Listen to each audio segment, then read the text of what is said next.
ตื่นขึ้นมาตั้งแต่ตีสามตีสี่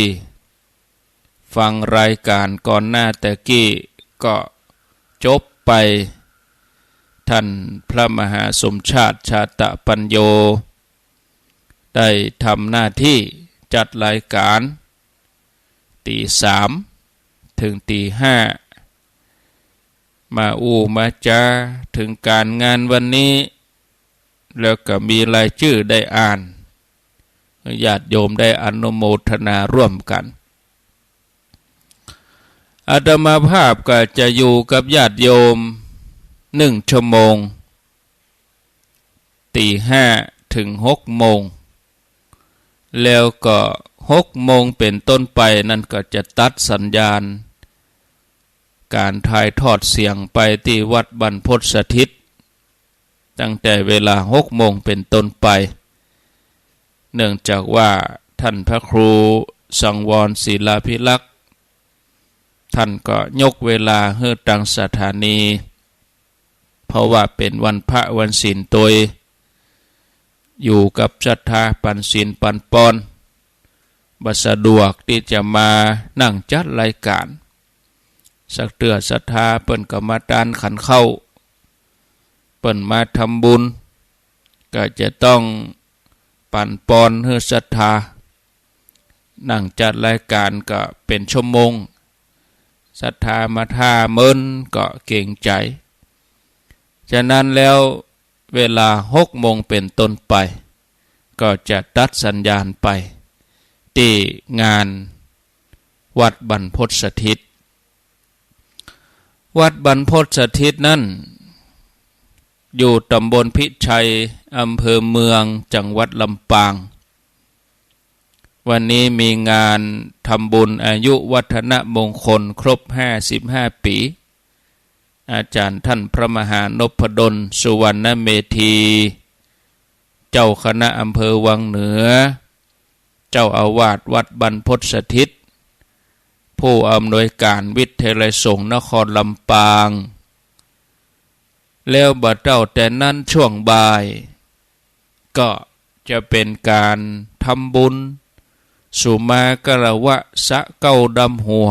ครูบาอาจารย์พระนักจัดรายการพระนักเผยแผ่ที่ทำงานร่วมกันมาครบ1 ปี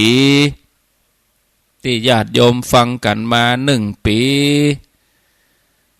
วันนี้เราจะมา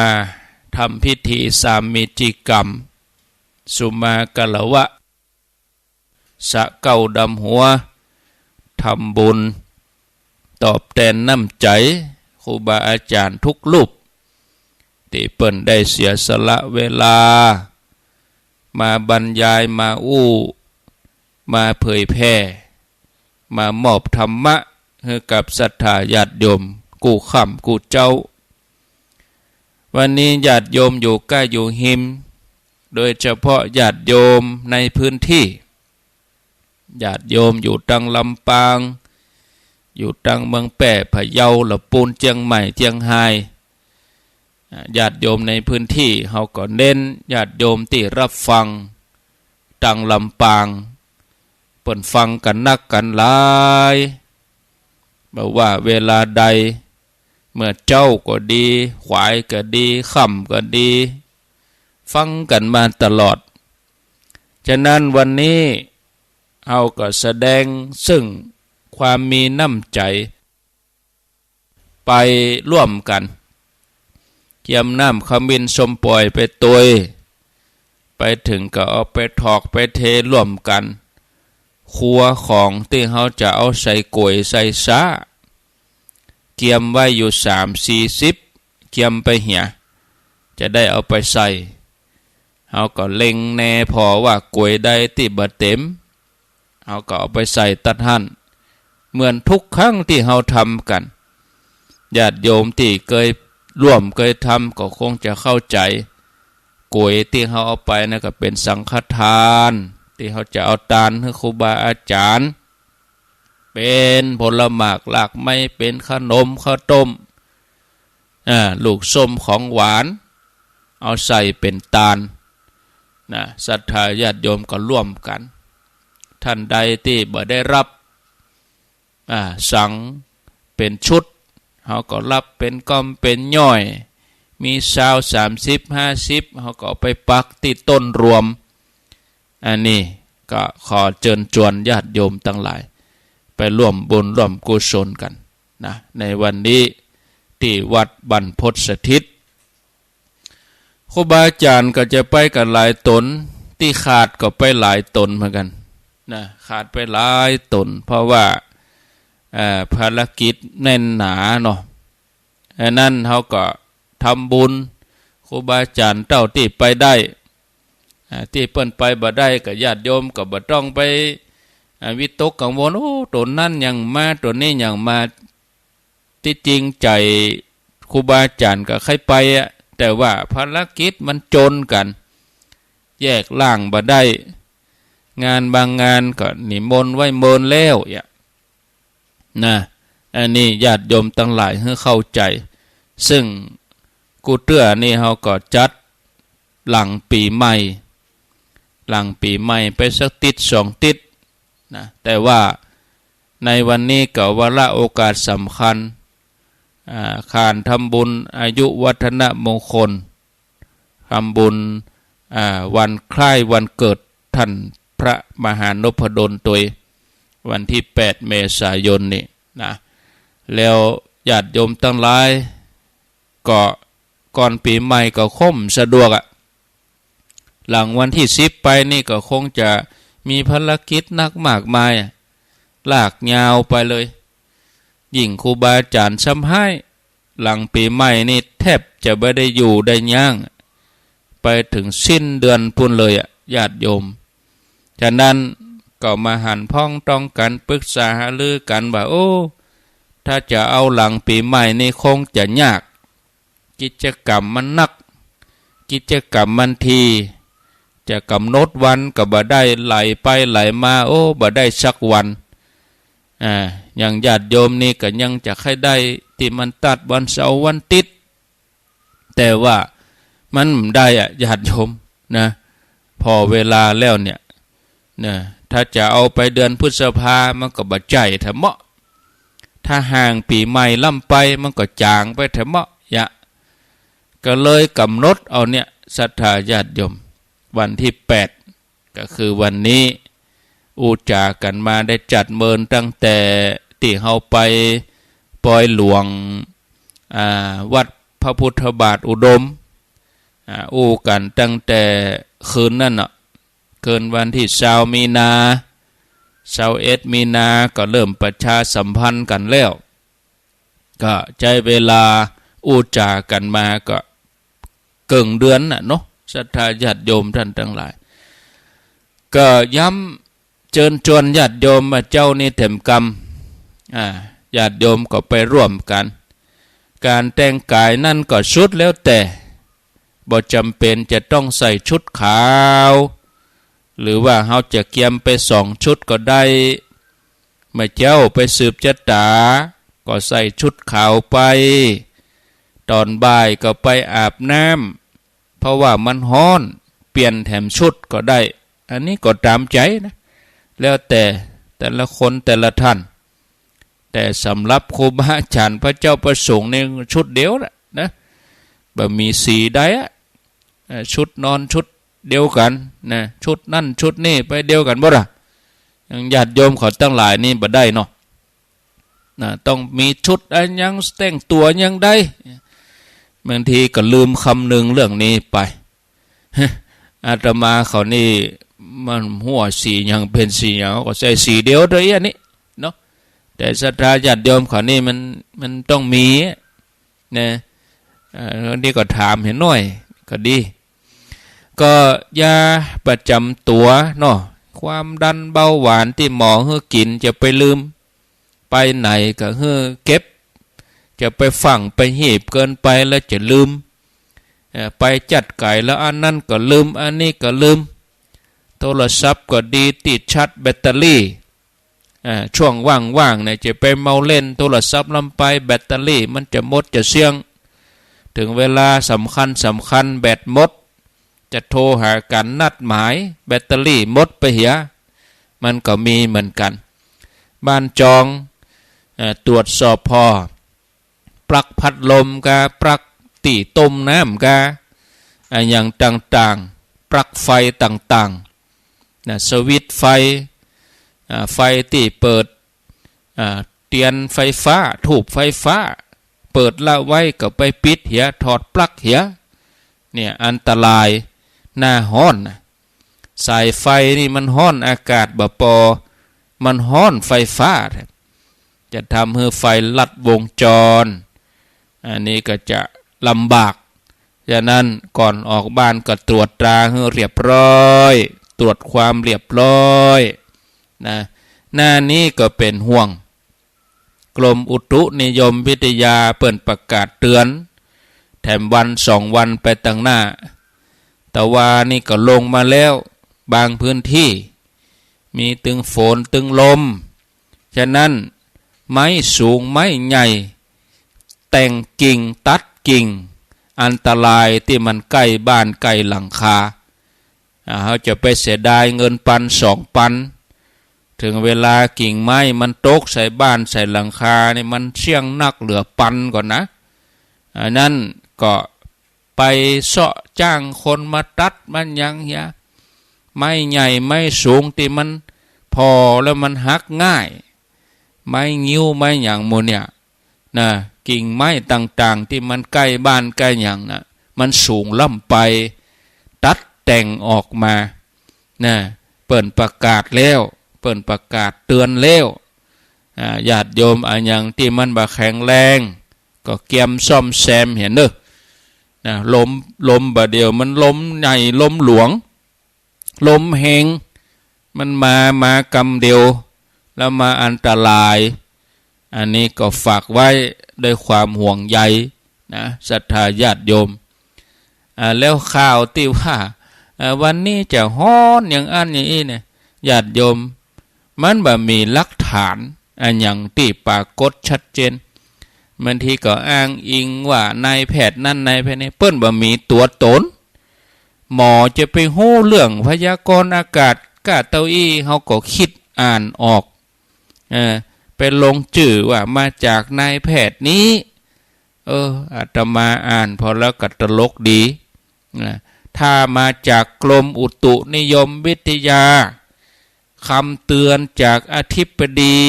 กรมอุตุนิยมวิทยายังแขวนกันเนาะกรมอุตุนิยมวิทยานี่เปิ้นมีดาวเทียมเมฆมันเคลื่อนมาอย่างใดพายุตั้งเกาติ่นไหนเปิ้นคำนวณออกมาใจหลักวิทยาศาสตร์แต่คนที่เฮากึดเอาแล้วเขาก็เอามาเผยแพร่ทำให้คนนั้นคนนี้คนอื่นเปิ้นตกใจบ่ได้มีหลักวิทยาศาสตร์มารองรับไปบ่ปอก็ใส่ชื่อว่านายแพทย์จะไปฮู้เรื่องดินฟ้าอากาศเนี่ยมันผิดหลักการไปฉะนั้นเขาก็เวลาเขาจะเชื่ออย่างเขาจะรับข่าวอย่างเขาจะฟังอย่างเขาต้องคิดดีๆนะพิจารณาให้ท่วนทีเป็นว่าบ่ฮ้อนสักกำฝนตกแต่ว่าเย็นไปเหี่ยวันนี้ เนาะเนี่ยญาติโยมก็จะต้องพิจารณาเข้าใจนะเอาละอู้ไปกับเวลากับไหลก้นวันนี้จะอู้ถึงเรื่องการทำความดีเอาตั้งหลายทำความดีแต่บ่ต้องไปคาดหวังบ่ต้องไปหวังผลถ้าเราทำดีเพื่ออย่างถ้าเราหวังก็ทำดีเพื่อความดีนะกะถ้าเราไปหวังผลจะให้คนอื่นยกย่องสรรเสริญเนี่ยถ้าเปิ้นบ่ยกย่องสรรเสริญเขาก็มานั่งบ่นนั่งจมนั่งเสียใจนั่งน้อยใจอย่างนั้นเขาตั้งเป้าทำความดีเพื่อความดีการทำความดีนี่มันเป็นหน้าที่ของเฮาทุกคนอย่างเฮาทั้งหลายทุกคนเนี่ยท่านทั้งหลายเนี่ยก็อยากจะเป็นคนดีอยากจะทำความดีเมื่ออยากจะทำความดีอยากจะเป็นคนดีก็บ่ต้องไปหวังผลนะญาติโยมนะทำก็ทำไปทำด้วยใจเนี่ยญาติโยม ส่วนคนที่เฮาจ่วยนั่นจะหันคุณค่าของเฮาก็มันเป็นเรื่องของเขานะอันนี้ใจได้ในกรณีอื่นๆตัวนะเวลาที่เฮาจ่วยเหลือภัยจ่วยเขาให้เต็มที่ส่วนเขาจะนึกถึงบุญคุณของเฮาหรือว่าหันคุณค่าของเฮามันเป็นเรื่องของเขานะถ้าเฮาไปโขดเขาถ้าเฮาไปเกลียดให้เขามันก็เป็นทุกข์ของเฮานะศรัทธาญาติโยมฉะนั้นเมื่อช่วยเหลือภัยไปแล้วก็จะไปขาดหวังจะให้เขามาหันคุณค่าของเฮานะหลายคนช่วยเหลือคนอื่นไปแล้วที่เป็นทุกข์ก็เพราะเหตุนี้ญาติโยมขอให้เฮาพิจารณาว่าการทำความดีเนี่ยเป็นหน้าที่ของเฮาส่วนการจะหันคุณค่ามันเป็นหน้าที่ของเขานะถ้าเขาบ่ทำก็เป็นเรื่องของเขาวิบากกรรมก็จะเกิดขึ้นกับเขาเองนะเฮาจะไปเกลียดไปโขดไปเรียกร้องให้เขามาตอบแทนมันบ่ได้ญาติโยมนะเป็นประจำที่เฮาไปเรียกร้องจากเขาจนกระทั่งกลายเป็นความคาดหวังกดดันบ่หยุดบ่หย่อนทำให้มิตรภาพนั้นมันลดหย่อนลงไปจิตใจก็แย่นะอันที่จริงบางครั้งเนี่ยเขาก็ตอบแทนแล้วนะเขาก็ตอบแล้วแทนแล้วแต่ว่าเขาต้องการนักคนนั้นไงศรัทธาญาติโยมยังเขาฮื้อ10เขาต้องการ20เขาฮื้อ20เขาต้องการ40อ่ะก็เลยบ่เกิดความพอใจเมื่อบ่พอใจก็เกลียดก็โกรธการคาดหวังตอบแทนการจะผลตอบแทนจากคนที่เขาช่วยเหลือนี่บางทีมันก็บั่นทอนเนาะศรัทธาญาติโยมเวลาเขาทำความดีเนี่ยเนาะเขาจะไปหวังว่าเขาจะตอบแทนหรือว่าหวังว่าเขาจะสำนึกบุญคุณเขาหน้าที่ของเขาก็คือทำดีต่อไปนะในฐานะที่ว่าอันนี้เป็นคุณธรรมอย่างกับพ่อกับแม่นะทำดีกับลูกทำไปนะลูกจะดีตอบก็จะสำนึกบุญคุณก็กับเกี่ยวกันนะทำเต็มที่นะเพราะเป็นหน้าที่ลูกศรัทธาญาติโยมมีความหวังได้แต่อย่าคาดหวังนะอย่าคาดหวังแต่ขอให้มีความหวังอันนี้ก็เป็นหลักการที่มีประโยชน์ใจได้กับหลายๆอย่างหลายๆสถานการณ์นะญาติโยมรวมไปจนถึงการดูแลคนป่วยนะเขาบอกควรจะคาดหวังว่าเขาจะหายจะไปคาดหวังว่าเขาจะต้องทำตามที่เขาแนะนำแต่ให้เขามีความหวังและที่สำคัญเขาจะต้องยอมรับในตัวโดยว่าบ่ใจกล้ายอมรับเขาบ่ใจกล้ายอมรับความอ่อนแอของเขาแต่เขาต้องยอมรับความอ่อนแอของตัวเก่าเขาตัวศรัทธาญาติโยมนะคนที่ดูแลผู้ป่วยมา5 ปี10 ปีดูแลบ่ใจดูแลชั่วคราวนะดูแลตลอดคนป่วยบางคนนี่ต้องดูแลตลอด24 ชั่วโมงแทบจะบ่มีเวลาพักแล้วบางทีตัวเองก็ยังมีลูกมีภาระก็จะต้องทิ้งทุกอย่างมันเป็นธรรมดาที่จะมีความคิดแวบขึ้นมาว่าเมื่อใดเขาจะป้นอย่างอี้มันเป็นตุกเมื่อใดเขาจะป้นสักเตื้อก็เคยเหมือนกันนะญาติโยมหลายท่านหลายคนนะดูแลคนป่วยบัดเจ้ก็ปี2 ปีเป็น10 ปีพุ่นนะอันนี้ถ้าเขากึดแถมใหม่ถ้าเขาฐานะลูกถ้าเขาดูแลพ่อแม่เพียงแค่บ่ฮู้กี่เดือนนะมันบ่ถึงปีก็มีบางคนนะ ดูแลแม่ดูแลป่อแค่2-3 ปีทำเป็นบนเป็นจมเนี่ยไม่ได้จะหายเนาะขอโทษเนอะบางคนก็บ่นเมื่อได้จะถ่ายตัวเก่าอยู่ในท้องเพิ่นน่ะ8 เดือน9 เดือนเฮานี่อยู่ในท้องแม่นี่8 เดือน9 เดือนเพิ่นดูแลเฮาอย่างดีน่ะแล้วเวลาเฮาจะดูแลเพิ่นมอกเดือน2 เดือนบ่นแล้วเป็นตุกแล้วมันได้ไปไหนเป็นตุกไม่ได้จะปนเนี่ยศรัทธาญาติโยมเฮาจะไปเกิดว่ามันเป็นอย่างนั้นอย่างนี้นะญาติโยมความคิดเหล่านี้มันแวบขึ้นมาก็ฮือหลังงับเหียฮือเกิดว่าอันนี้มันเป็นหน้าที่ที่เฮาจะทำบุญอะทำบุญตอนเนี้ยกะถ้าบ่มีเปิ้นเห็นแล้วนี่มาง่อมใจนี่ศรัทธาญาติโยมท่านสาธุชนนะมีตัวอย่างมีโยมคนหนึ่งแม่คนหนึ่งดูแลลูกที่นอนเป็นผู้ป่วยติดเตียงเป็น10 ปีเธอก็มีลูกแถมหลายคนที่จะต้องดูแล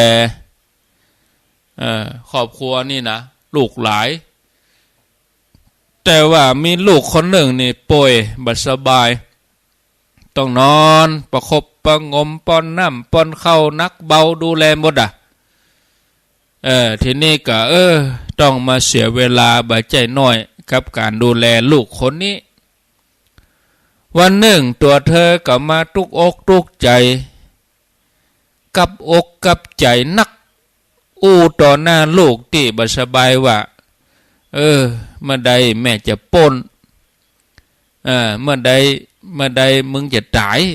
ซื่อๆเนาะตรงๆอย่างอี้เนาะแต่ว่าลูกได้ยินใส่ดังๆนะไปเตียวไปมันได้มันจะตายสักเถอะนะหลายปีต่อมาลูกคนนี้บัดตายฟื้นขึ้นมาผู้เป็นแม่นี่ก็ดีใจแล้ววันหนึ่งลูกก็ถามแม่ว่าแม่กรรมที่แม่เมื่อแล้วน่ะแต่ก่อแม่ใครให้ลูกตายแต่ก่อนั่นแม่ถึงกับร้องไห้เลยน้ำตาแตกเลยให้เลยขอโทษลูกที่แม่นะเพราะว่าแม่เครียดแม่น้อยใจแม่บ่ม่วนคับแค้นใจบ่ได้ไปการไปงานอย่างอื่นบ่ได้ไปไหนต้องมานั่งดูแลลูกนี่แม่ก็ออกไปด้วยความเกลียดความโกรธขอโทษลูกเนอะที่ประโยคนั่นออกไปนะแม่คงบ่ฮู้ว่าคนที่นอนป่วยเนี่ยถึงแม่จะบ่ได้แต่หูได้ยินนะบางทีอาจจะแสดงอากัปกิริยาอย่างบ่ได้ยินอยู่หรอกนะไผที่มาได้ยินหมดละนะเมื่อ10 กว่าปีก่อนฝรั่งประเทศอังกฤษเปิ้นมีการทดสอบพอว่าคนที่นอนป่วยติดเตียงนอนเป็นพักเวลาเฮาอย่างเขาฮู้เรื่องก็นะญาติโยมทั้งหลายบ่ใช่ว่าเขาบ่ฮู้เรื่องนะเขาฮู้เรื่องแล้วเขาจำนะเวลาหมอกับคนไข้หลายๆคนเนี่ยเขาจะจินตนาการหมอจะเรื่องการเล่นเทนนิสพ่องการว่ายน้ำพ่องเนี่ยระหว่างนั้นเนี่ยหมอเปิ้นก็มีเครื่องสแกนสมองเครื่อง MRI นะก็เพราะว่าสมองส่วนหนึ่งตอบรับตอบรับรับรู้ภาษาสิ่งที่หมอสมองส่วนหนึ่งก็ยังทำงานปกติแล้วก็สมองที่ควบคุมแขนขาก็ทำงานอยู่แสดงว่าคนป่วยนั้นได้ยินคนป่วยนั้นเข้าใจที่หมอ หรือว่าไผก็ตามที่ไปเยี่ยมอันอย่างออกมาน่าสนใจยิ่งไปกว่านั้นก็คือเมื่อเปิ้นเอาผลการทดสอบผลเครื่องสแกนสมองของคนป่วยไปเปรียบเทียบกับคนปกติที่ได้รับคำสั่งเดียวกันนะปรากฏว่าบ่สามารถแยกออกได้เลยนะว่าอันไหนเป็นของคนป่วยอันไหนเป็นของคนปกตินะหมายความว่าสมองของคนที่ป่วยนอนเป็นพักก็เหมือนกับคนปกติเพียงแต่ว่าเขาออกมาบ่ได้เนาะสั่งแขนสั่งขาเฮือยกมือยกเท้าบ่ได้เหมือนคนปกติเท่าอันนี่ศรัทธาญาติโยมทีนี้ย้อนมากรณีที่แม่คนนี้ที่มีความคิดแวบขึ้นมาเนาะดูแลลูกป่วยเป็น10ปีใครฮือลูกที่นอนป่วยเป็นพักฮือจากไปโวยๆตายไปโวยๆเนี่ยเพื่อแม่ที่จะต้องไปทำงานอย่างอื่นเพื่อแม่จะได้มีอิสระไปทำอย่างอื่นดูแลลูกคนอื่นได้การที่แม่กึดอย่างอี้เนี่ยมันก็เป็นวิสัยของปุถุชนคนธรรมดานะอย่าไปกึดว่ามันผิดมันเป็นบาปเป็นกรรมอะไรอย่างตราบใดที่มันเป็นแค่ความคิดชั่ววูบมันเกิดจากความเครียดเกิดจากความกดดัน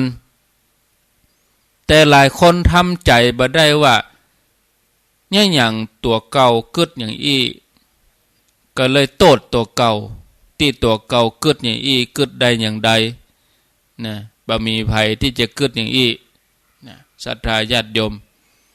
ก็ใครบอกว่าความคิดแบบนี้เนี่ยเกิดขึ้นกับแหมหลายๆคนบ่ได้เกิดขึ้นกับกะเฮาคนเดียวมันเป็นธรรมดาของคนเฮาเวลาเครียดกดดันอยู่อย่างเก่าอยู่อย่างเดิมอยู่หั่นน่ะบางทีออกให้เลยน่ะ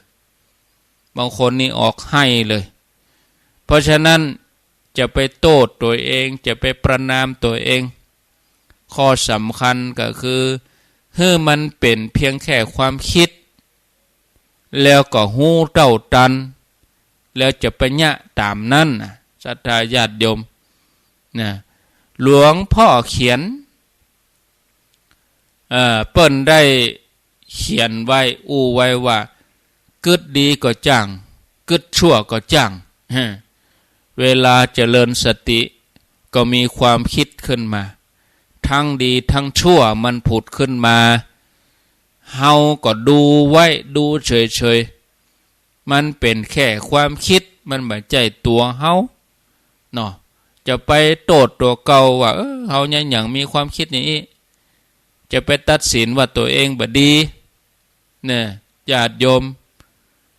เนี่ยเฮาบ่ดูแลคนป่วยด้วยความทุกข์นะเฮาต้องคิดว่าอันนี้มันเป็นเรื่องธรรมดาในยามที่เฮาวิตกกังวลในยามที่เฮาเครียดบางทีก็จะลืมตัวไปเมื่อหู้ตัวก็ให้อภัยเหียการให้อภัยตัวเองเป็นสิ่งสำคัญสำหรับผู้ที่ดูแลคนป่วยความคิดมันแวบขึ้นมาก็เนี่ยแม้จะบ่มีความคิดแบบนี้เกิดขึ้นก็อาจจะเป็นการกระทำการบางอย่างกรรมหยาบกรรมอย่างลุดออกมาอย่างไปต่อว่าพ่อแม่ไปขึ้นเสียงกับเปิ้นเนี่ยเมื่อเปิ้นบ่ได้ทำตามกรรมแนะนำของเฮาเนี่ยบางทีหมอบอกว่าจะไปให้พ่อแม่เนี่ยเฒ่าแก่จะไปกินอาหารรสจัดรสเค็มไปหันใส่เปิ้นลักกินเปิ้นลักกินเปิ้นไปแอบทำบางทีเฮาก็อาจจะโมโหบางทีอาจจะโกรธบางทีอาจจะบ่พอใจศรัทธาญาติโยมความปรารถนาดี กลายเป็นสิ่งตรงกันข้ามนะเป็นการดีที่เฮาเตือนตัวเก่าอยู่เสมอว่าเนาะเป็นประจำหลายครั้งคนเฮาจะทำร้ายคนอื่นในนามของความปรารถนาดีในความหวังดีนะยิ่งหวังดีกับไผนักใดเฮาก็เผลอไปทำร้ายเขาเมื่อเขาบ่ทำตามความหวังดีของเฮาถึงแม้ว่าบ่ได้ทำร้ายร่างกายแต่ก็ทำร้ายจิตใจด้วยกรรมอุที่เป็นอย่างนี้ก็เพราะว่าเฮาไปยึดมั่นถือมั่นเฮาไปยึดติดในความคิดตัวเก่านักลำไปเฮาไปยืนกระต่ายขาเดียวเพราะว่าเฮาหวังดีลูกฉะนั้น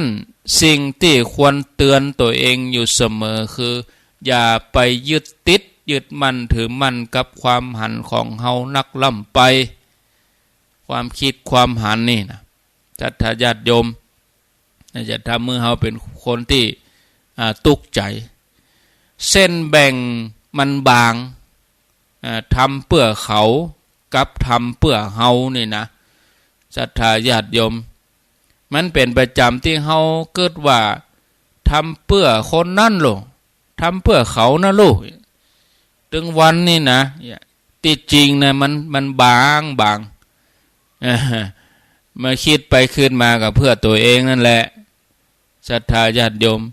ฉะนั้นถ้าคิดกลางคิดปล่อยวางบ่ต้องไปยึดติดสงบโดยสติพิจารณาโดยปัญญานะคนเฮานี่จะดำเนินชีวิตแล้วก็ทำงานด้วยการวางแผนล่วงหน้านะอย่างเฮาจะเดินทางไปลำปางเฮาจะไปลำปางมาเจ้านี่กาเฮาก็วางแผนงานเกี่ยมนั่นเกี่ยมนี่คำนวณเวลาเนี่ยเฮาจะเดินทางอย่างไปที่ไหนเฮาจะดำเนินชีวิตเฮาก็วางแผนล่วงหน้าใครฮือชีวิตใครฮืองานของเฮาเป็นไปอย่างราบรื่นเป็นไปอย่างที่เฮาคาดหวังเป็นประจำบางทีถึงแม้เฮาจะเกี่ยมกูอย่างดีแล้วเกี่ยมพร้อมหมดอีกนะญาติโยมเกี่ยมทุกอย่างแล้วบางทีมันก็บ่เป็นไปอย่างที่เฮาคิดมันจะมีเหตุปัจจัยหลายๆอย่างเข้ามาแทรกทำให้เหตุการณ์นั้นมันเปลี่ยนไปเปลี่ยนแผนไปเกิดปัญหาก็เลยทำให้เกิดความทุกข์ที่จริงแล้วเนี่ยญาติโยมความบักคาดฝันบนเนี่ยบ่จำเป็นที่จะต้องก่อทุกข์หรือว่าก่อผลตั้งลบเสมอไปขึ้นอยู่ที่ว่าเฮาจะมีท่าทีต่อสถานการณ์นั้นอย่างใดถ้าเฮาบ่มีท่าทีเฮามีท่าทีที่บ่ถูกต้องปัญหานั้นมันก็ทวีคูณ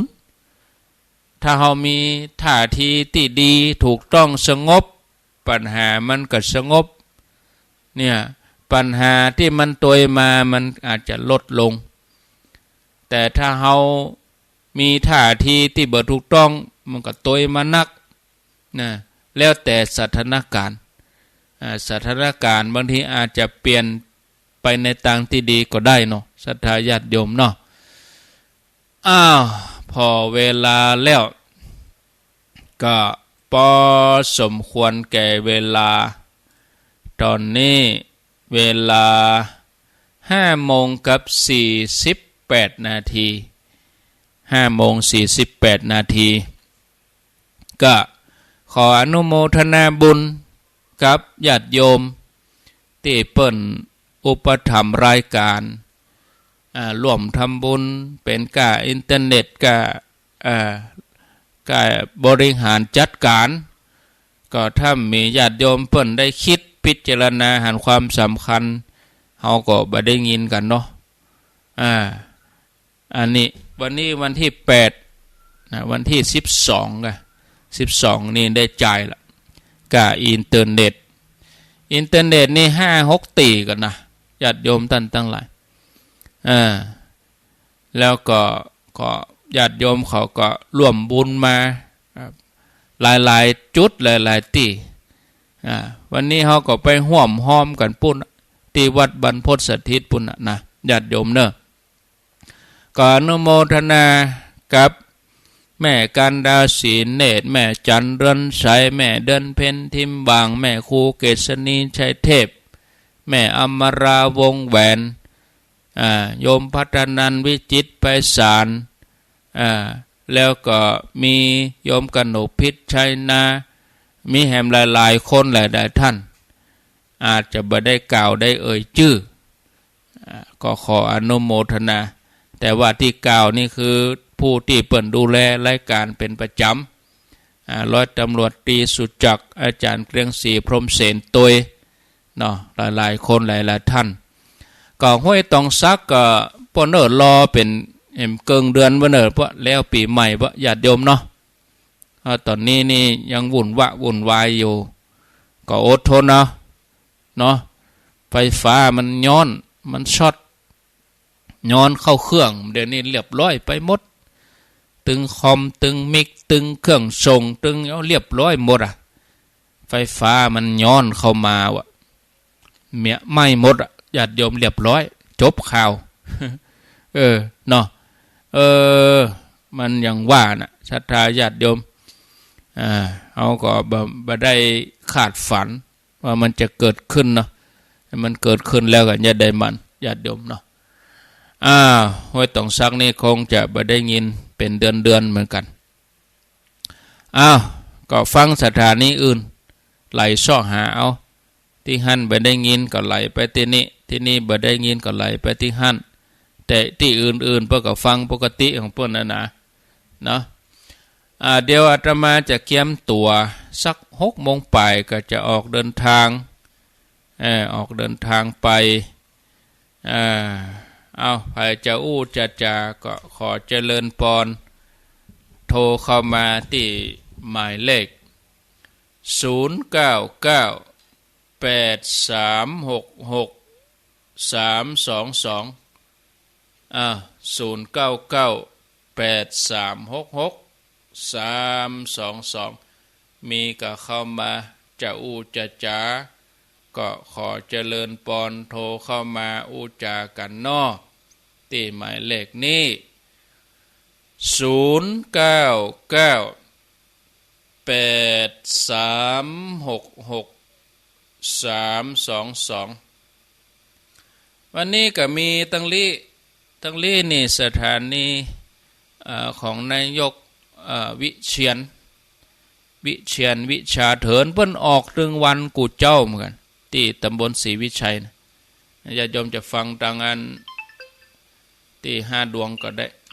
เจ้าเจริญพรข้างสุกเจ้าอยู่นะเจ้าอยู่ที่ไหนแม่วางเจ้าแรงแม่วางเจ้าป่าแดดแม่วาง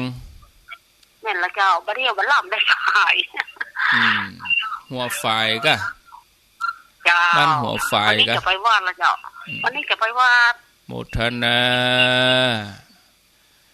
0998366322มีเข้ามาแถม7-8 นาทีเดี๋ยวไปทำภาระธุระส่วนตัวนะ6 โมงปลายก็จะออกเดินทาง6 7 8ไปถึงปุ่นประมาณ8 โมงปลาย9 โมงก็บ่ควรเกิน9 โมงเด้อเปิ้นจะสืบจัตตาเวลา9 โมงเกิงครูบาอาจารย์บางรูปบางตนเปิ้นก็แล้ววัดแล้วเปิ้นจะไป7 โมงก็พอดี7 8 9 2 ชั่วโมงเดินทาง2 ชั่วโมงปลายโยมถ้าคล่องน้อยก็1 ชั่วโมงปลายไก่น้อยก็2 ชั่วโมงเนาะมีเข้ามาจะก็ขอเจริญพรถ้าบะหมี่ก็จะลาจะไปเกียมตัวอยู่นะ0998366322วันพุธบ่ได้มาเนอะวันพุธถึงมาเจ้าเมื่อบ่ายนะรายการก็คงจะมอบหมายให้รูปอื่นตนอื่นแทนไปนะในวันพุธจะเลินพรพระเจ้าท่านพระคุณเจ้าโทษจากไหน โทรจากของปะเป้าเจ้าปงหนองเจ้าเวียงปะเป้า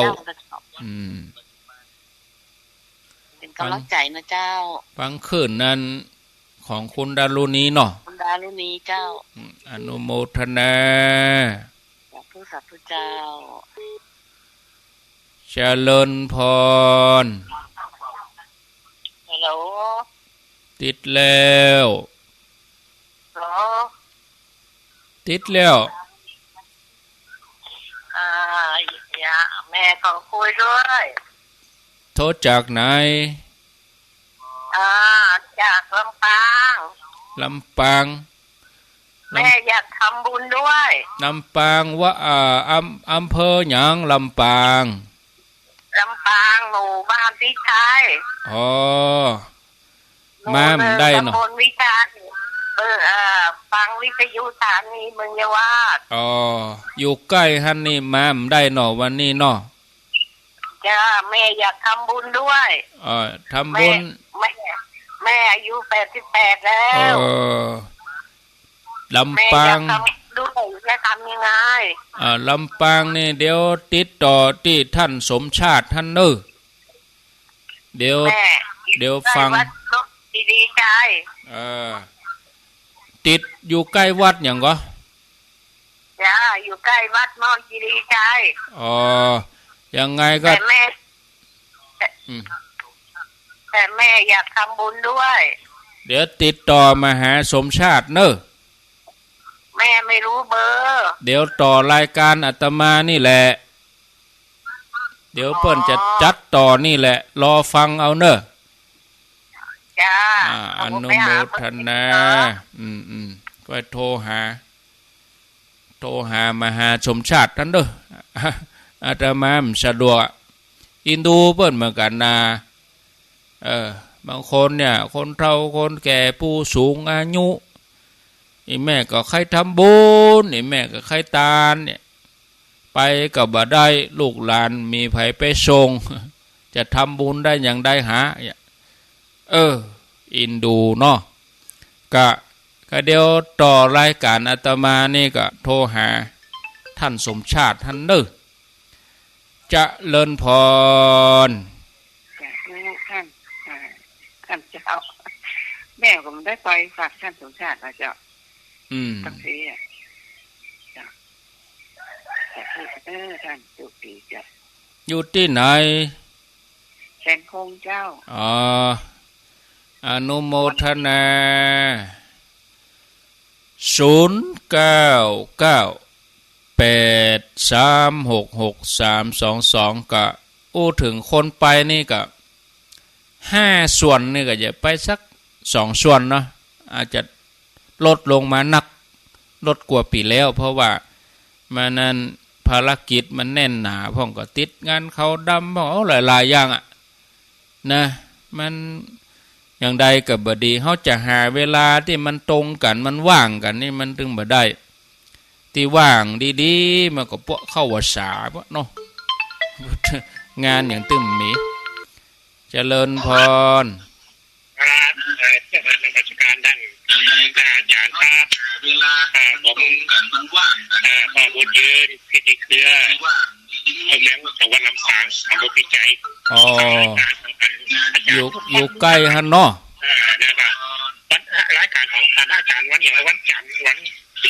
พุธวันจันทร์วันพุธวันพัดครับเวลาได้ครับเวลาเดียวกันเนี่ยกะ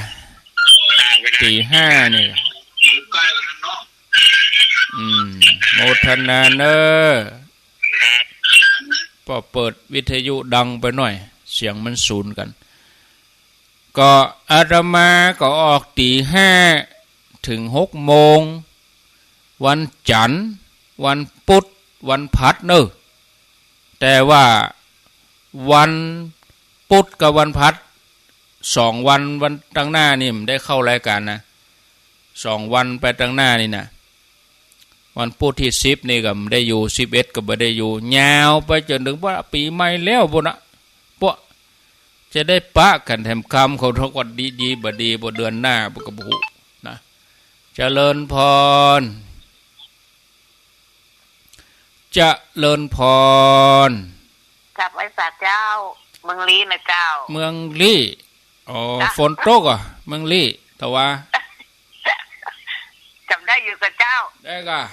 ลีจะวะลีจะวะวันนี้ให้ไปลำปางเนาะฝนตกก่อเมืองลี่อ่ะอันในตัวอำเภอนี่บัดตกเจ้าตกตะบ้านก็เนี่ยก็เขาว่าตกนับโดยตังปูนตกแวดอยู่เจ้าก็เจ้าดีแล้วกะฝนตกมากก็จุ่มเย็นเนาะอ้าวขนาดเลยแมลงอนุโมทนาเนอะเจ้าฟังท่านอยู่ประจำนะไม่ได้โทรบัดได้เจ้าดีแล้วเจ้าฟังตลอดเจ้าอยู่ดีมีสุขและประเด็นนี้ก็พอเวลาแล้วก็พอสมควรแก่เวลาเดี๋ยวจะปิดโทรศัพท์ก่อนเนาะพอเวลาแล้วก็ลารายการก่อนก็เดี๋ยวจะต่อสัญญาณไปที่ในงานพุ่นงานเพิ่นจะมีจะให้ญาติโยมเขารับฟังเสียงงานที่วัดบรรพตสถิตพุ่นเด้อญาติโยมเขาได้รับฟังถ่ายทอดเสียงตั้งแต่เวลา6 โมงเป็นต้นไปจนถึงปะพิธีเพิ่นพุ่นนะสำหรับอาตมาภาพก็ขอนำรายการจากลาศรัทธาญาติโยมไปก่อนป้ากันแถมใหม่โอกาสหน้าอายุวันโนสุขังปะลัง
เข้าถึงจิตใจฟังรายการวิทยุเสียงใสส่งถึงใจไปสู่ปลายนาสารธรรมน้อมนำมองพระศาสดาบอกผู้คนทั่วลาหันมาเข้าวัดฟังธรรมคลื่นเสียงนี้เป็นคลื่นธรรมะจากใจส่งถึงบ้านไกลบ้านไกลฟังได้สุขใจล้ำยามดึกดื่นค่ำคืนมีงานต้องทำเป็นคลื่นสารธรรมเน้นย้ำธรรมะเพื่อนใจเสียงคลื่นธรรมบอกหลักธรรมให้คลายความเหงา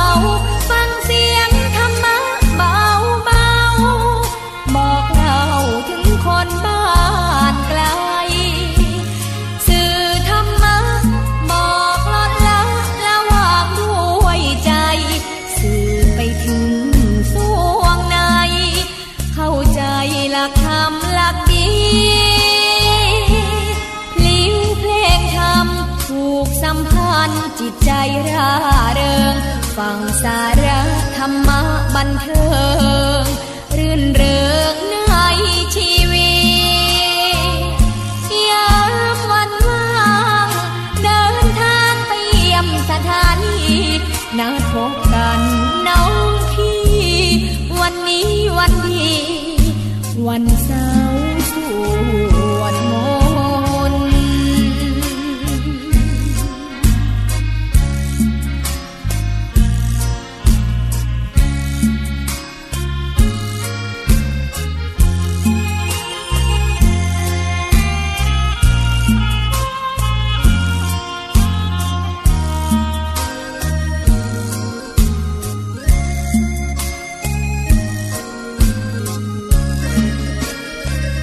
เสียงคลื่นธรรมบอกหลักธรรมให้คลายความเหงาฟังเสียงธรรมะเบาเบาบอกเราถึงคนบ้านไกลสื่อธรรมะบอกลดละระหว่างด้วยใจสื่อเป็นสวงในเข้าใจหลักธรรมหลักดีถูกสัมพันธ์จิตใจร่าเริงฟังสาระธรรมะบันเทิงรื่นเริงในชีวิตยามวันว่างเดินทางไปเยี่ยมสถานีนัดพบกันน้องพี่วันนี้วันดีวันเสาร์สวดมนต์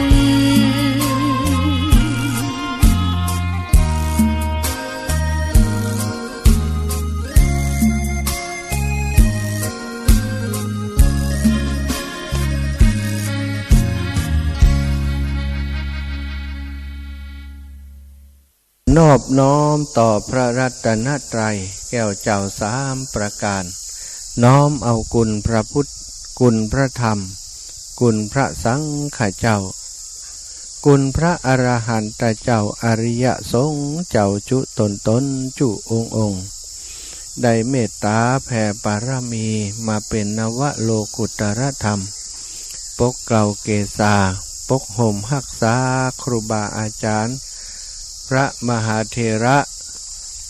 พระเถรานุเถระเพื่อนสหธรรมิกสหพรหมจารีทุกรูปทุกองค์ปกห่มรักษาศรัทธาสาธุชนคนดีเท่าแก่อีพ่ออีแม่ตั้งหลายติดตามรับฟังรายการสารธรรมยามเจ้าเสียงธรรมแสงอรุณ6:05 นาที6 โมงกว่าแล้วศรัทธาญาติโยมเสียงที่ท่านได้ยินได้ฟังอยู่ในขณะนี้เป็นเสียงการถ่ายทอดสดจากสถานลานธรรมวัดบรรพตสถิตตำบลพิจัยอำเภอเมืองจังหวัดลำปางซึ่งเป็นสถานที่ที่เฮาทั้งหลาย